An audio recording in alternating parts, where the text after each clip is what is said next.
Samadhi is an ancient Sanskrit word for which there's no modern equivalent. There's a fundamental challenge with making a film about Samadhi. Samadhi points to something that can't be conveyed on the level of mind.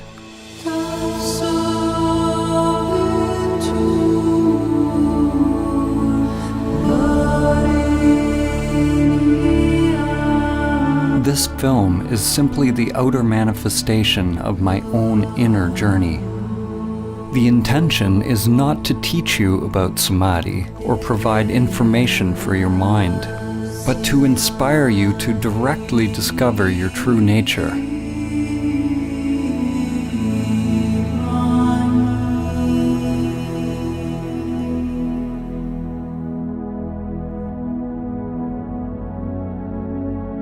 Samadhi is relevant now more than ever. We are at a time in history where we have not only forgotten Samadhi, but we've forgotten what we forgot.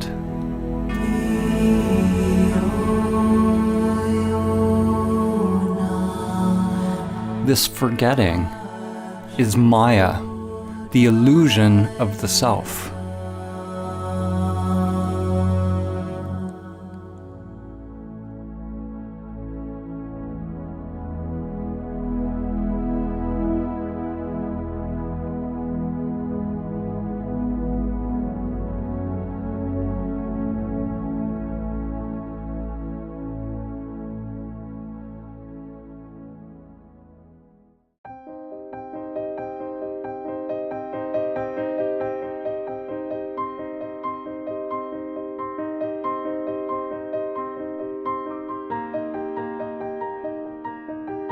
As humans, most of us live immersed in our daily lives, with little thought of who we are, why we are here, or where we're going. Most of us have never realized the true self, the soul, or what the Buddha called anatta, that which is beyond name and form, beyond thinking. As a result, we believe we are these limited bodies. We live in fear, either conscious or unconscious, that the limited self-structure that we are identified with will die.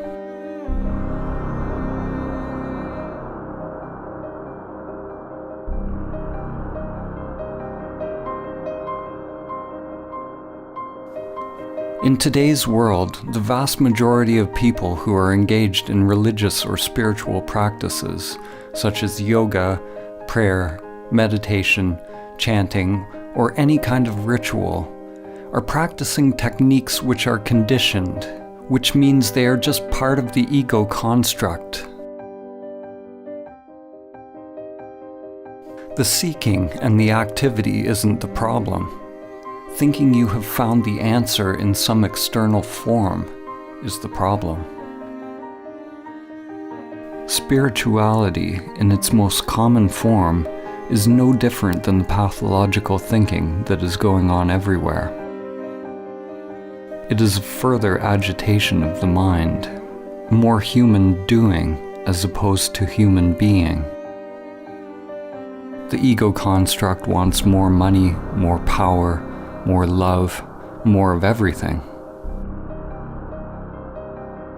Those on the so-called spiritual path desire to be more spiritual, more awake, more equanimous, more peaceful, more enlightened. The danger for you watching this film is that your mind will want to acquire Samadhi. Even more dangerous is that your mind might think it has acquired Samadhi. Whenever there's a desire to attain something, you can be sure it's the ego construct at work. Samadhi is not about attaining or adding something more to yourself.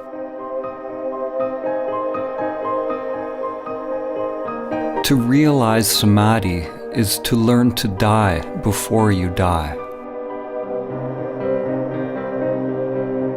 Life and death are like yin and yang, an inseparable continuum, endlessly unfolding with no beginning and no end. When we push away death, we also push away life. When you experience the truth directly of who you are, there's no longer any fear of life or death. We're told who we are by our society and our culture. And at the same time, we're slaves to the deeper unconscious biological craving and aversion that governs our choices.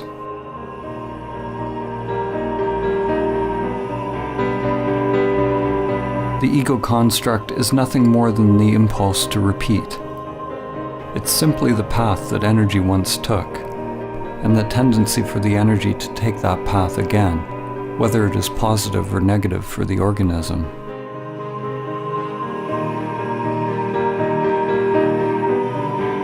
There are endless levels of memory or mind, spirals within spirals. When your consciousness identifies with this mind or ego construct, it ties you to social conditioning, which you could call the matrix.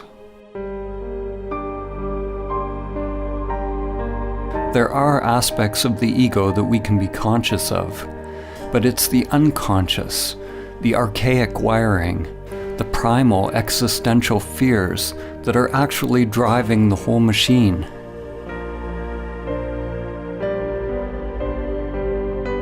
Endless patterns of grasping towards pleasure and avoidance of pain are sublimated into pathological behaviors. Our work, our relationships, our beliefs, our very thoughts, and our whole way of living. Like cattle, most humans live and die in passive subjugation, feeding their lives to the matrix.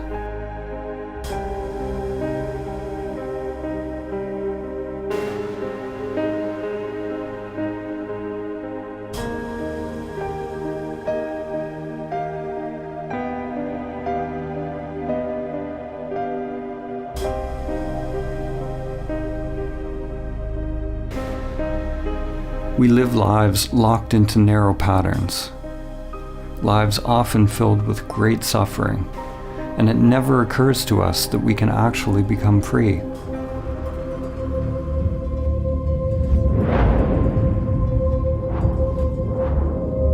It is possible to let go of the life that has been inherited from the past,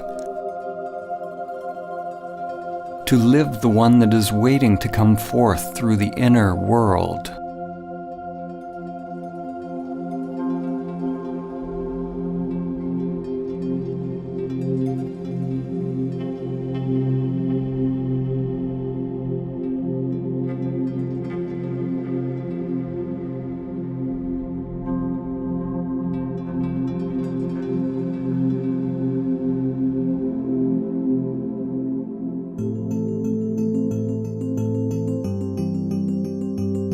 We were all born into this world with biological conditioned structures, but without self-awareness. Often, when you look into a young child's eyes, there's no trace of self, only luminous emptiness. The person one grows into is a mask worn over consciousness. Shakespeare said, "All the world's a stage, and all the men and women merely players."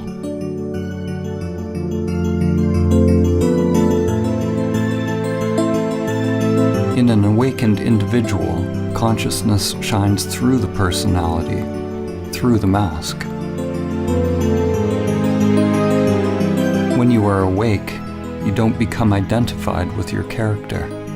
You don't believe that you are the masks that you are wearing.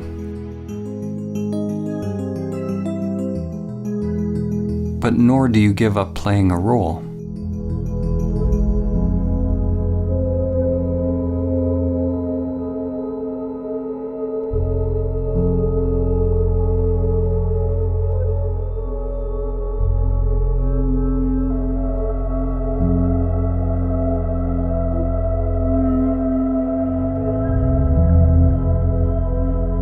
When we are identified with our character, our persona, this is Maya, the illusion of the self. Samadhi is awakening from the dream of your character in the play of life.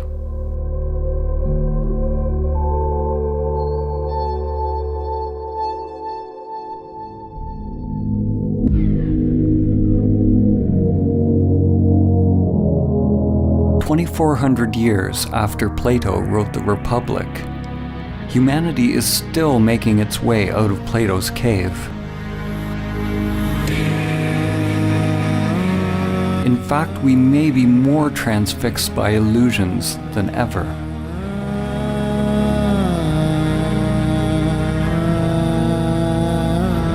Plato had Socrates describe a group of people who lived chained in a cave all their lives, facing a blank wall.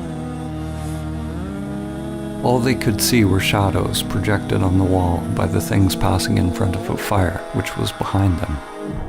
This puppet show became their world. According to Socrates, the shadows were as close as the prisoners would ever get to seeing reality. Even after being told about the outside world, they continued to believe that the shadows were all that is. Even if they suspected there was something more, they were unwilling to leave what was familiar.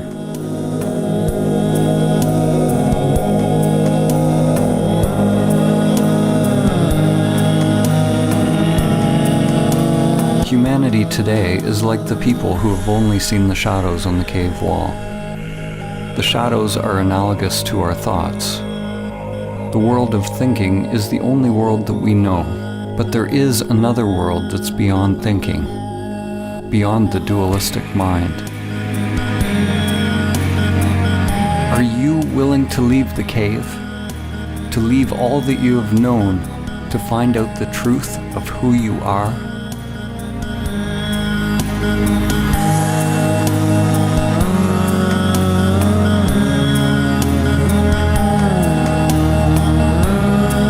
In order to experience Samadhi, it's necessary to turn attention away from the shadows, away from the thoughts, towards the light. When a person is only used to darkness, then they must gradually become accustomed to the light.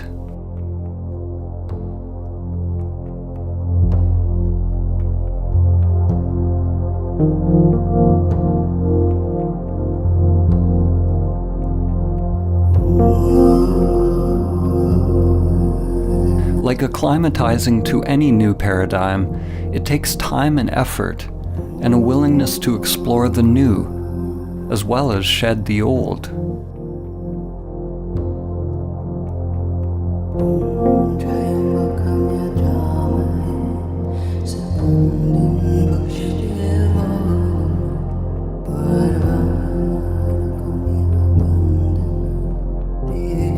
The mind can be likened to a trap for consciousness, a labyrinth or a prison.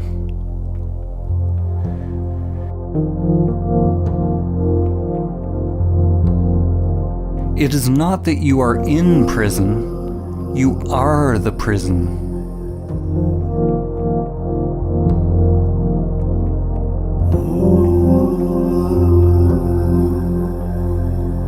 The prison is an illusion. If you are identified with an illusory self, then you are asleep.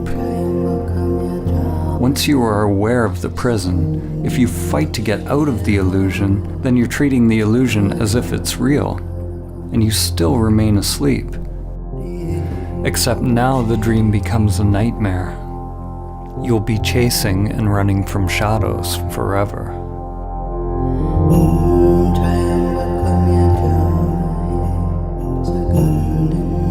Samadhi is awakening from the dream of the separate self, or the egoic construct. Samadhi is awakening from identification with the prison that I call me.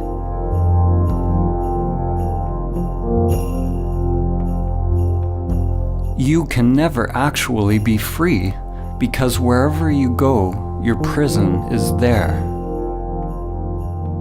Awakening is not about getting rid of the mind or the matrix. On the contrary, when you're not identified with it, then you can experience the play of life more fully, enjoying the show as it is, without craving or fear. In the ancient teachings, this was called the divine game of Leela, the game of playing in duality.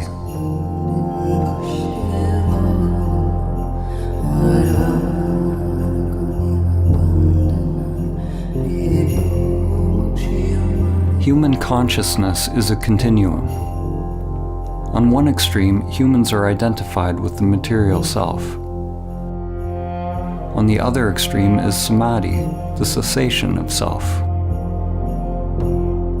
Every step we take on the continuum towards Samadhi brings less suffering. Less suffering does not mean life is free from pain. Samadhi is beyond the duality of pain and pleasure. What it means is that there is less mind, less self creating resistance to whatever unfolds. And that resistance is what creates suffering.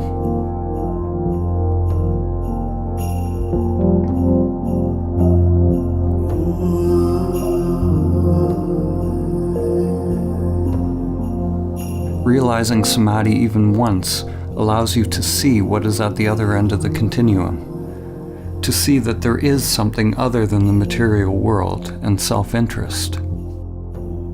When there is an actual cessation of the self-structure in Samadhi, there is no egoic thought, no self, no duality, yet there is still the I am, anatta, or no self. In that emptiness is the dawn of prajna, or wisdom. The understanding that the immanent self is far beyond the play of duality, beyond the entire continuum. The immanent self is timeless, unchanging, always now. Enlightenment is the merging of the primordial spiral, the ever-changing manifested world, or lotus, in which time unfolds, with your timeless being.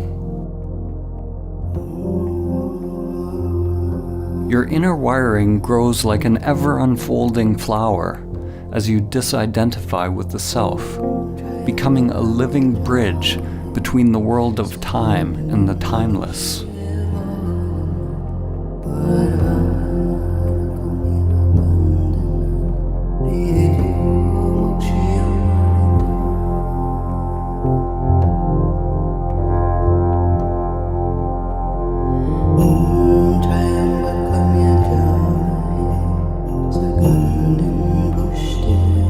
Merely realizing the immanent self is only the beginning of one's path. Most people will have to experience and lose Samadhi countless times in meditation before they are able to integrate it into other facets of life. It's not unusual to have profound insights into the nature of your being during meditation or self-inquiry, only to find yourself once again falling back into old patterns, forgetting the truth of who you are.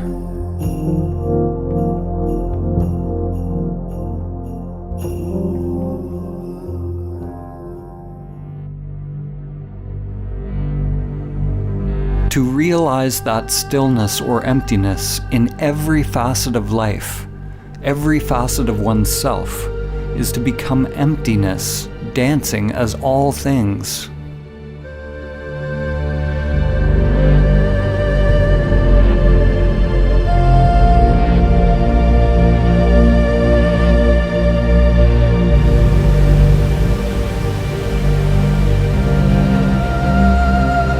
Stillness is not something separate from movement. It is not opposite to movement. In Samadhi, stillness is recognized to be identical with movement. Form is identical to emptiness. this is nonsensical to the mind, because mind is the coming into being of duality.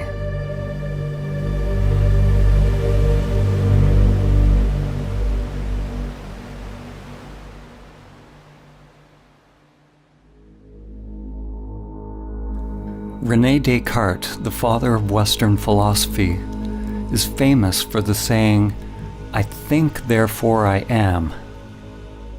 No other phrase more clearly encapsulates the fall of civilization and the full-scale identification with the shadows on the cave wall.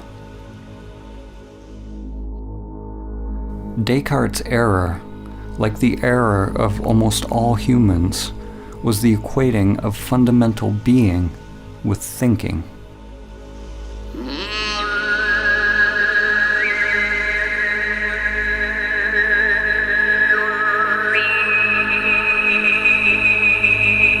At the beginning of his most famous treatise, Descartes wrote that almost everything can be called into doubt.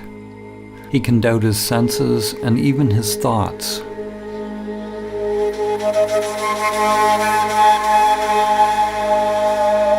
Likewise, in the Kalama Sutra, the Buddha said that in order to ascertain the truth, one must doubt all traditions, scriptures, teachings, and all the content of one's mind and senses. Both of these men started with great skepticism, but the difference was that Descartes stopped inquiring at the level of thinking, while the Buddha went deeper. He penetrated beyond the deepest levels of the mind. Maybe, if Descartes had gone beyond his thinking mind, he would have realized his true nature, and Western consciousness would be very different today. Instead, Descartes described the possibility of an evil demon that could be keeping us under a veil of illusion. Descartes did not recognize this evil demon for what it was.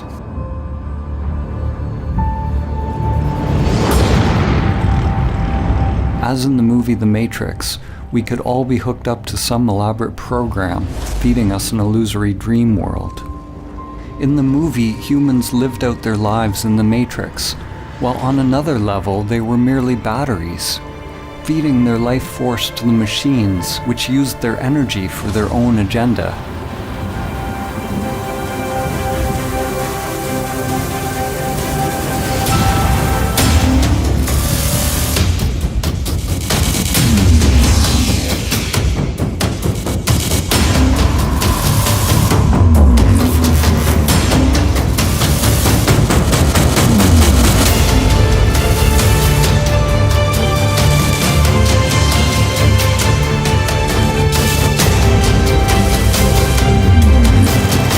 People always want to blame something outside themselves for the state of the world or for their own unhappiness, whether it's a person, a particular group or country, religion, or some kind of controlling Illuminati, like Descartes' evil demon or the sentient machines in the Matrix. Ironically, the demon Descartes envisioned was the very thing that he defined himself by. When you realize Samadhi, it becomes clear that there is a controller. There is a machine, an evil demon leeching your life day after day. The machine is you.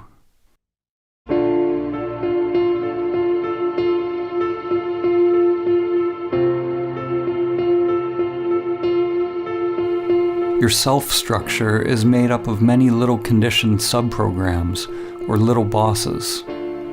One little boss that craves food, another craves money, another status, position, power,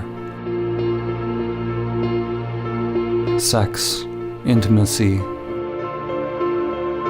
Another wants consciousness or attention from others.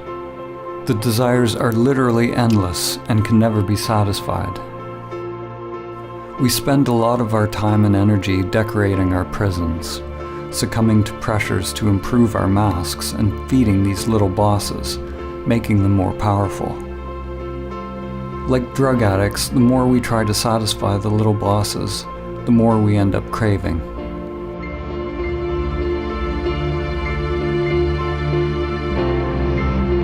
The path to freedom is not self-improvement or somehow satisfying the self's agenda, but it's a dropping of the self's agenda altogether. Some people fear that awakening their true nature will mean that they lose their individuality and enjoyment of life. Actually, the opposite is true. The unique individuation of the soul can only be expressed when the conditioned self is overcome.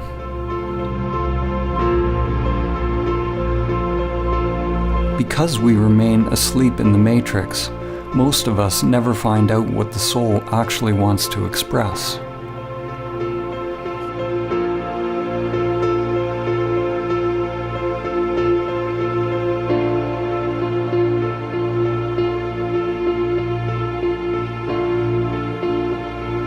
The path to Samadhi involves meditation, which is both observing the conditioned self, that which changes, and realizing your true nature, that which does not change. When you come to your still point, the source of your being, then you await further instructions without any insistence on how your outer world has to change. Not my will, but higher will be done.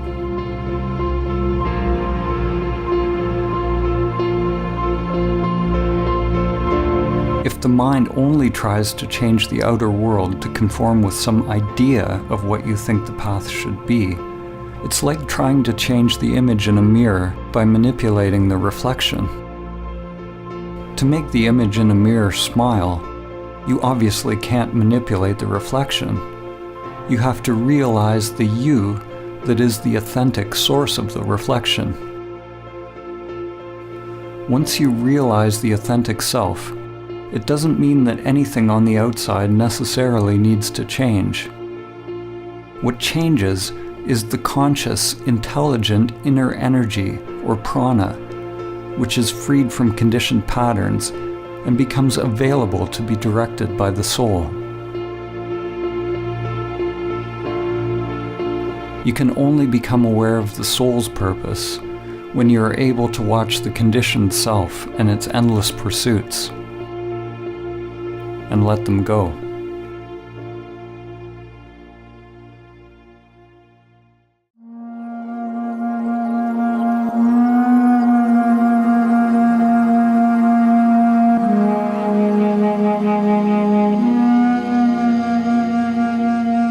In Greek mythology, it was said that the gods condemned Sisyphus to repeat a meaningless task for all eternity.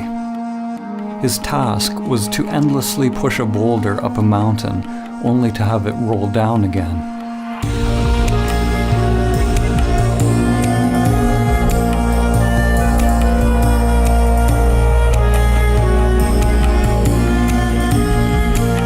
The French existentialist and Nobel Prize-winning author, Albert Camus, saw the situation of Sisyphus as a metaphor for humanity. He asked the question, how can we find meaning in this absurd existence?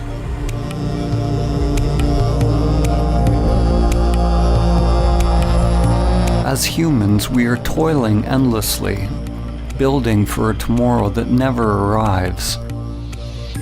And then we die.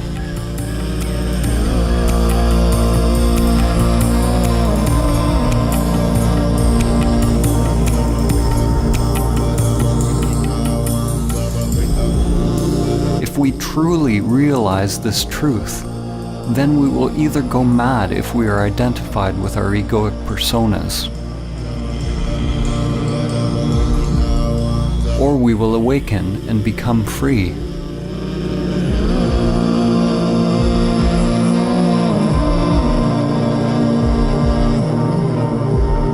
We can never succeed in the outer struggle because it's just a reflection of our inner world. The cosmic joke, the absurdity of the situation becomes clear when there's a complete and utter failure of the egoic self to awaken through its futile pursuits.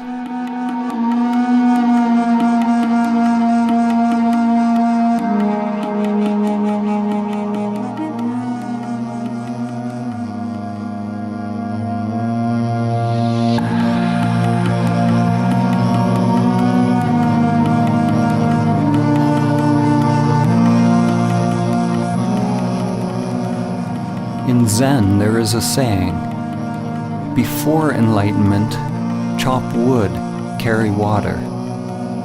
After enlightenment, chop wood, carry water.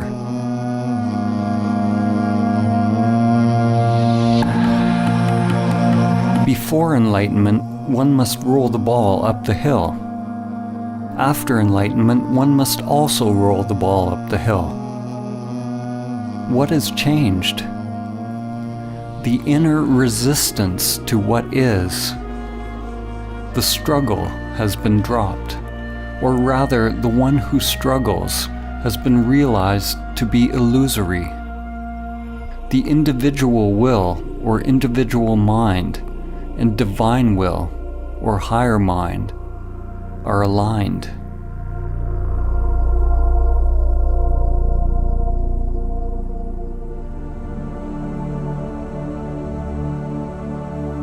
Samadhi is ultimately a dropping of all inner resistance to all changing phenomena without exception.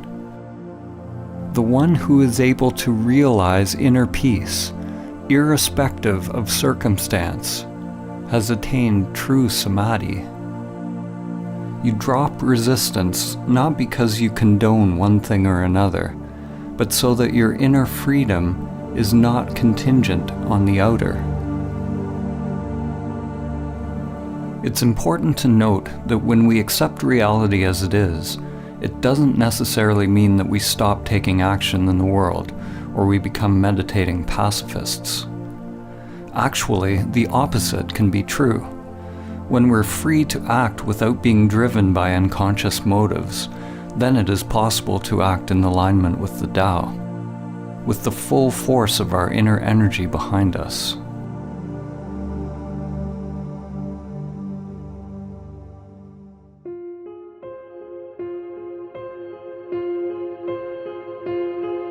Many will argue that in order to change the world and bring about peace, we need to fight harder against our perceived enemies. Fighting for peace is like shouting for silence. It just creates more of what you don't want. These days there's a war against everything.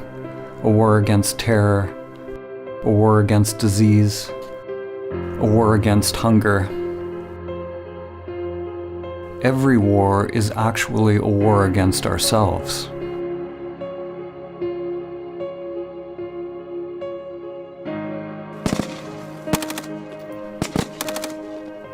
The fight is part of a collective delusion. We say that we want peace, but we continue to elect leaders who engage in war. We lie to ourselves, saying that we are for human rights, but continue to buy products made in sweatshops. We say we want clean air, but we continue to pollute. We want science to cure us of cancer, but won't change our self-destructive habitual behaviors that make us more likely to be sick. We delude ourselves that we are promoting a better life. We don't want to see our hidden parts that are condoning suffering and death. The belief that we can win a war against cancer, hunger, terror, or any enemy that was created by our own thinking and behavior actually lets us continue to delude ourselves that we don't have to change the way we operate on this planet. The inner world is where the revolution must first take place. Only when we can directly feel the spiral of life within will the outer world come into alignment with the Tao. Until then, anything we do will add to the chaos already created by the mind. War and peace arise together in an endless dance. They are one continuum. One half cannot exist without the other. Just as light cannot exist without dark, and up cannot exist without down. The world seems to want light without darkness, fullness without emptiness, happiness without sadness.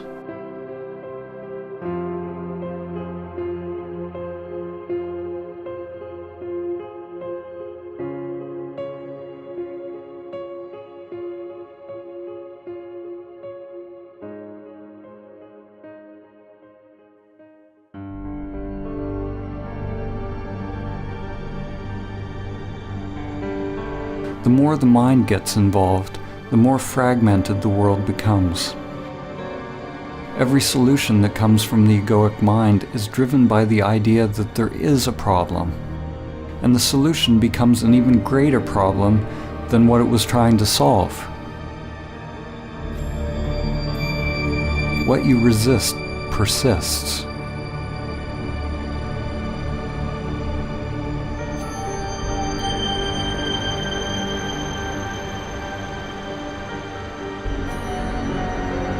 Human ingenuity creates new antibiotics, only to find nature getting more cunning as bacteria get stronger.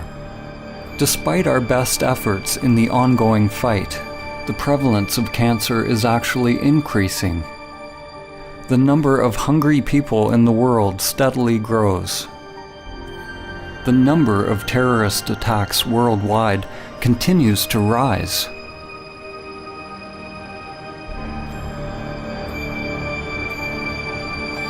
What's wrong with our approach? Like the sorcerer's apprentice from Goethe's poem, we have taken hold of a great power, but we do not have the wisdom to wield it.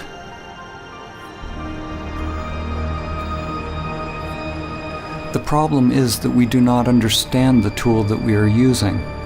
We do not understand the human mind and its proper role and purpose.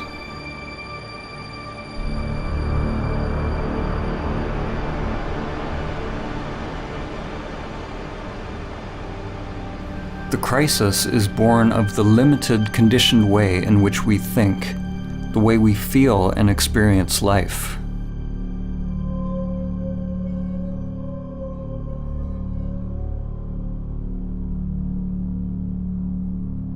Our rationalism has robbed us of our ability to recognize and experience the wisdom of many ancient cultures. Our egoic thinking has robbed us of the ability to feel the depth and profound sacredness of life, the numinosity of life, and to realize entirely different levels of consciousness, which are now almost lost to humanity.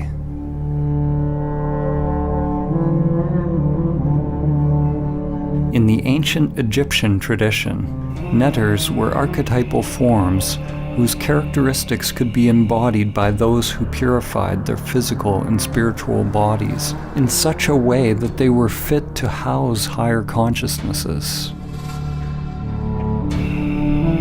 The original netter, or the divine principle of this wisdom, was known as Thoth, or Tehuti, often depicted as a scribe with the head of a bird or ibis, and represented the origin of all knowledge and wisdom.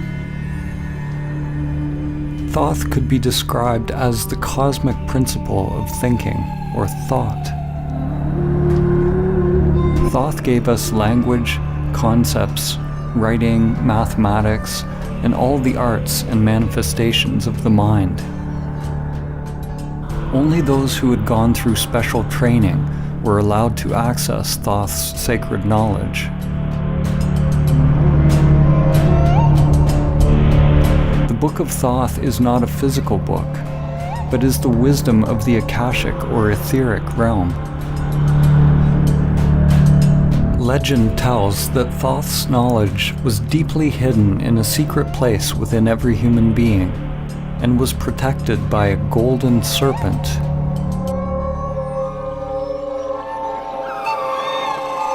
The archetypal or perennial myth of the serpent or dragon guarding a treasure is one that permeates many cultures and has been called by names such as Kundalini Shakti, Chi, Holy Spirit, and inner energy.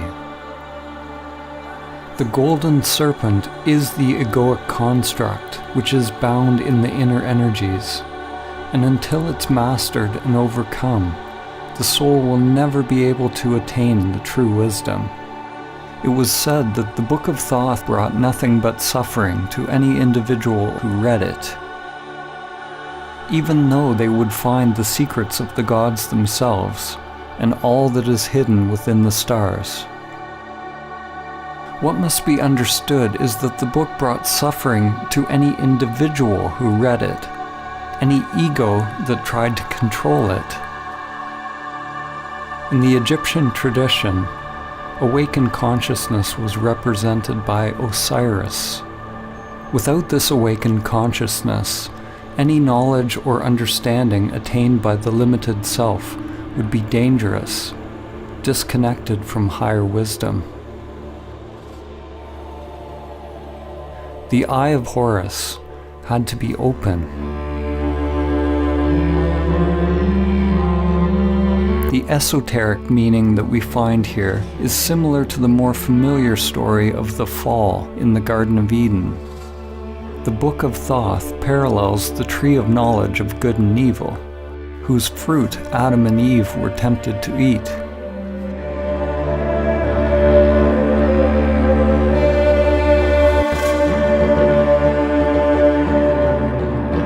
Humanity, of course, has already eaten the forbidden fruit, already opened the Book of Thoth, and has been cast out of the garden. The serpent is a metaphor for the primordial spiral that extends from the microcosm to the macrocosm. Today, the serpent is living as you. It is the egoic mind expressed as the manifested world. We have never before had access to so much knowledge. We've gone deep into the material world, even finding the so-called God particle. But we've never been more limited, more ignorant of who we are and how to live. And we do not understand the mechanism by which we create suffering.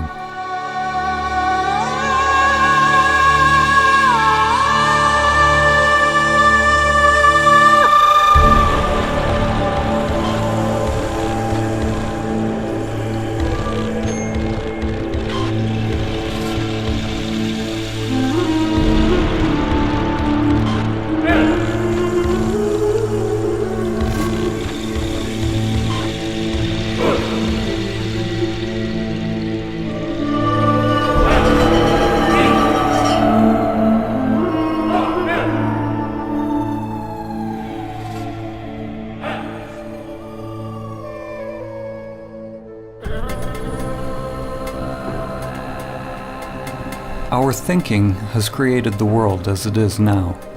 Whenever we label something as good or bad, or create a preference in our mind, it's due to the coming into being of egoic structures or self-interests. The solution is not to fight for peace or conquer nature, but to simply recognize the truth that the very existence of the ego structure creates duality, a split between self and other, mine and yours, man and nature, inner and outer. The ego is violence. It requires a barrier, a boundary from the other in order to be. Without the ego, there's no war against anything. There's no hubris. There's no overreaching nature to create profit. These external crises in our world reflect a serious inner crisis. We don't know who we are. We are completely identified with our egoic identities, consumed by fears, and are cut off from our true nature. Races, religions, countries, political affiliations, and any group that we belong to all reinforce our egoic identities. Almost every group that exists on the planet today wants to claim its perspective as true and correct, as we do on an individual level. By claiming the truth as its own, the group perpetuates its own existence, in the same way that an ego or self-structure defines itself against other. Now, more than ever, different realities and polarized belief systems are coexisting on Earth. It is possible for different people to experience completely different thoughts and emotional reactions to the very same external phenomena. In the same way, samsara and nirvana, or heaven and hell, are two different dimensions occupying the very same world. An event that may appear apocalyptic to one person could be seen as a blessing to another. So what is becoming obvious is that your external circumstances don't have to affect your inner world in any particular way. To realize Samadhi is to become a self-propelled wheel, to become autonomous, a universe unto oneself. Your experience of life is not contingent on changing phenomena. An analogy can be made with Metatron's cube. Metatron is mentioned in various ancient Christian, Islamic, and Jewish texts, and is archetypally related to the Egyptian Neter Thoth, as well as Hermes Trismegistus of Greece. Metatron is intimately connected with the Tetragrammaton. The Tetragrammaton is the fundamental geometric pattern, the template or primordial emanation of physical reality, which has been called the Word of God or the Logos. Here we see a two-dimensional representation of the figure, but if you look a certain way, you see a 3D cube. When you see the cube, nothing has changed in the figure, but your mind has added a new dimension to your seeing. Dimensionality, or one's perspective, is simply a matter of becoming habituated to a new way of perceiving the world. Upon realizing Samadhi, we become free of perspective, or free to create new perspectives, because there's no self invested in or attached to a particular viewpoint.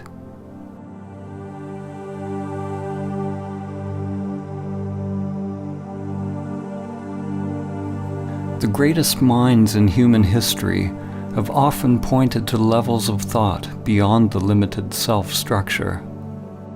Einstein said, "The true measure of a human being is determined primarily by the measure and sense in which he has attained liberation from the self." So it's not that thinking in the existence of the self is bad. Thinking is a wonderful tool when the mind is in service to the heart. In Vedanta, it is said that the mind makes a good servant, but a poor master.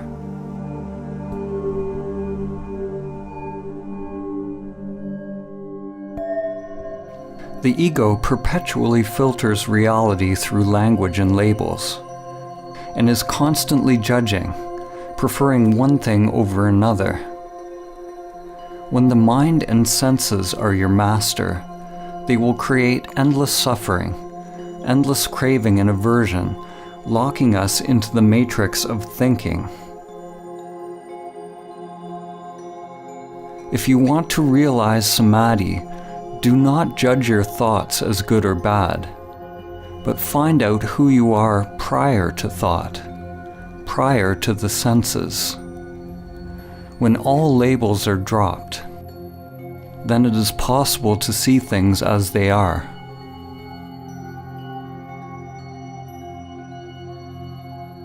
The moment a child is told what a bird is, if they believe what they're told, then they never see a bird again. They only see their thoughts.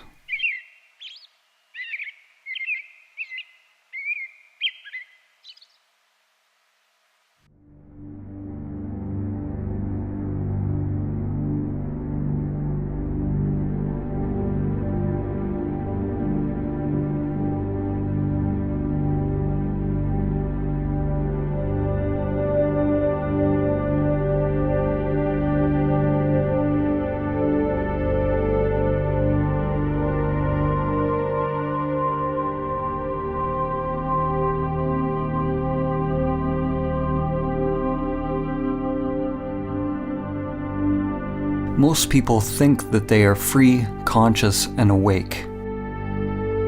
But if you believe you are already awake, then why would you do the difficult work to attain what you believe you already have? Before it becomes possible to awaken, it is necessary to accept that you are asleep, living in the matrix. Examine your life honestly without lying to yourself. Are you able to stop your robotic, repetitive life patterns if you want to? Can you stop seeking pleasure and avoiding pain? Are you addicted to certain foods, activities, or pastimes? Are you constantly judging, blaming, criticizing yourself and others?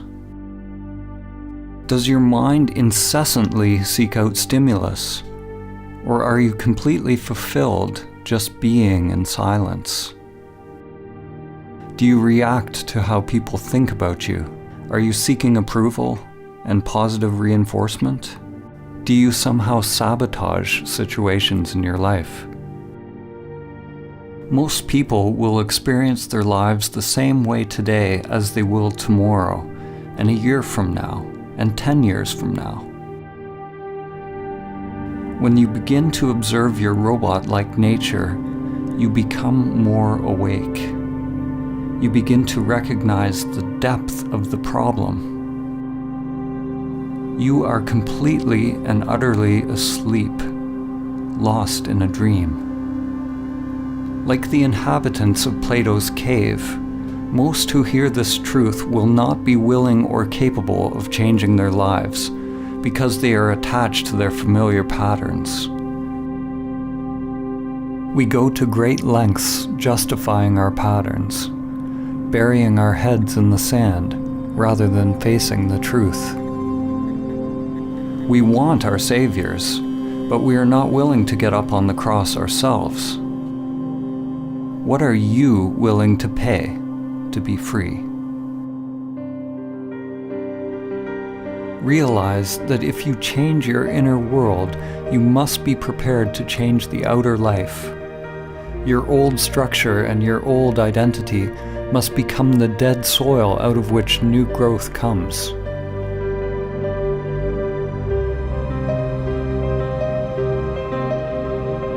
The first step to awakening is to realize that we are identified with the matrix of the human mind, or the mask. Something within us must hear this truth and be roused from its slumber. There's a part of you, something timeless, that has always known the truth.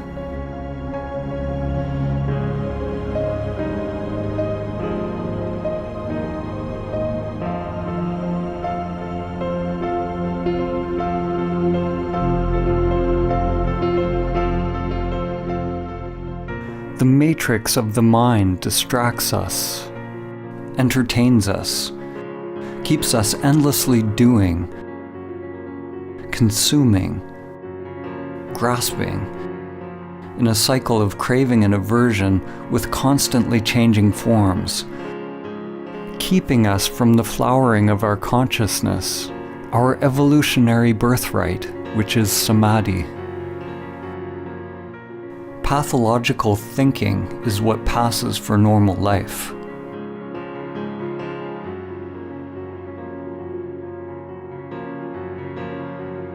Your divine essence has become enslaved, identified with the limited self-structure.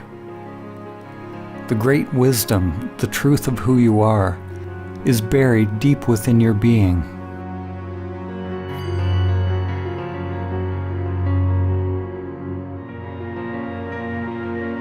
J. Krishnamurti said, "It is no measure of one's health to be well adjusted to a profoundly sick society."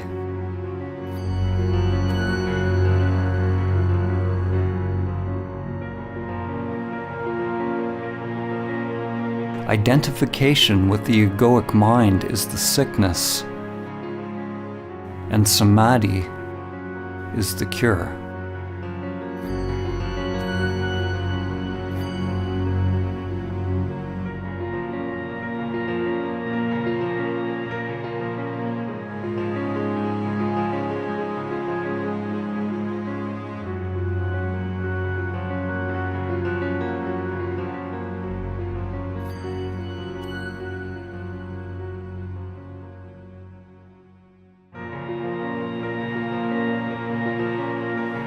The saints, sages, and awakened beings throughout history have all learned the wisdom of self-surrender.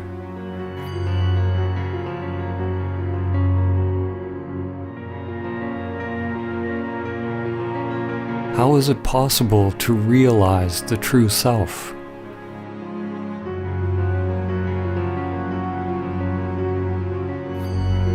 When you peer through the veil of Maya and let go of the illusory self, what is left?